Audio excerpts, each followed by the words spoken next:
সরকারের তরফ থেকে বলা হয়েছে তাদের জন্য একটা টিম আসছে এবং সিঙ্গাপুর থেকে একটা টিম আসছে। সেই টিম তাদেরকে দেখে যদি দরকার হয় তাদেরকে সিঙ্গাপুরে নিয়ে যাবে এয়ার অ্যাম্বুলেন্সে। সরকারের তরফ থেকে গতকালকে আপনি শুনেছেন অনেক উপদেষ্টা বলেছে, আমিও এখনো বলে আসলাম যে হোয়াট এভার ইজ রিকোয়ার্ড, যা প্রয়োজন তাই করা।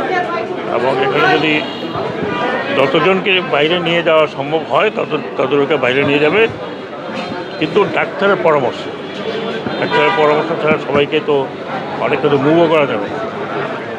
এখন এই ক্ষতি তো অপূরণীয়, এটা তো কোনো কিছু করে পূরণ করা যাবে না। আমাদের তরফ থেকে আমরা যা করার করছি এবং আশা করি ভবিষ্যতে এই ধরনের কোনো দুর্ঘটনা যাতে না ঘটে সেজন্য সকল সংস্থা, আর বিশেষ করে আমি ডিফেন্স মিনিস্ট্রিকে বলবো যে এই ধরনের ট্রেনিং কীভাবে কোথায় কোন চ্যানেলে করতে হবে এগুলো আমার মনে হয় নতুন করে দেখা প্রয়োজন।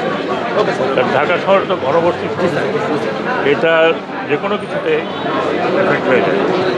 আর আমি সংশ্লিষ্ট যারা এই পরিবারে অত্যন্ত ক্ষতিগ্রস্ত, একটা বাচ্চার না থাকা তো আমি তাদের প্রতি আমার তরফ থেকে গভীর সহানুভূতি জানাচ্ছি। আল্লাহর কাছে দোয়া করছি যে অন্তত তাদেরকে শক্তি দিক। এই অপূরণীয় শোক